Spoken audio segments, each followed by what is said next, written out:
नमस्ते गाइज हजुरलाई फेरि पनि स्वागत छ मेरो छोटो मिठो वडाङमा।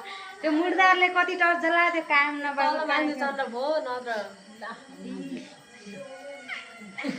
नर्के तर तल तल त्यो मान्छे सो गाइज अनि अहिले चाहिँ म यहाँ भ्लग बनाइरहेको छु। यहाँ बनाउनुको भ्लग बनाउनुको कारण यो छ कि अनि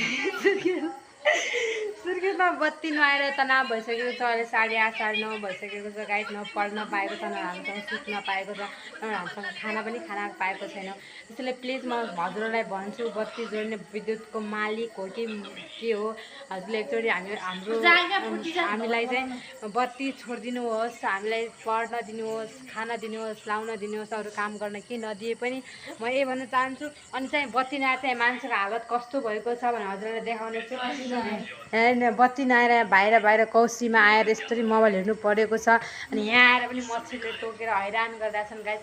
त्यहाँभित्र जाम हावा लाग्छ र बाहिर आउनु के अरे बाफ अन्तर बाहिर आउनु पर्छ। त्यसैले म हजुरलाई भन्न चाहन्छु कि सुर्खेतमा बत्ती चाहियो। त्यसैले छिटो हाम्रो सुर्खेतमा बत्ती हालिदिनु होला, छोडिदिनुहोस्। तर छन त छ, तर छोडिदिनु न। किन छोड्नु न, के कारणले छोड्नु न, के बिग्रेको त्यो बिग्रेको छिटो सपाडेर छिटो गरिदिनुहोस्। यति धेरै जनताहरूसँग हामी यति धेरै जनताहरूलाई कति गाह्रो भएको होला हजुरहरूले बुझ्नुहोस्। त्यसैले चाहिँ हाम्रो सुर्खेतमा छिटो बत्ती छोडिदिनु होला भन्नको लागि चाहिँ मैले ब्लग स्टार्ट गरेको। अनि के अरे लोड सेडिङ नगर्नु होला हजुरहरूले। अनि हामीहरूले छिट्टो छोडिदिनु न, हामीहरूको यस्तो हालत नगरिदिनु होला प्लिज। हामीहरूको यस्तो हालत देखेर पनि हजुरहरूले बत्ती छिट्टै छोडिदिनुहोस्, पढ्न दिनुहोस् भन्न चाहन्छु। अनि अर्को कुरा चाहिँ thank you for watching my video. हजुरहरूले मेरो भिडियो हेरिदिनु भएकोमा धन्यवाद, थ्याङ्क यू सो मच। तर लाइक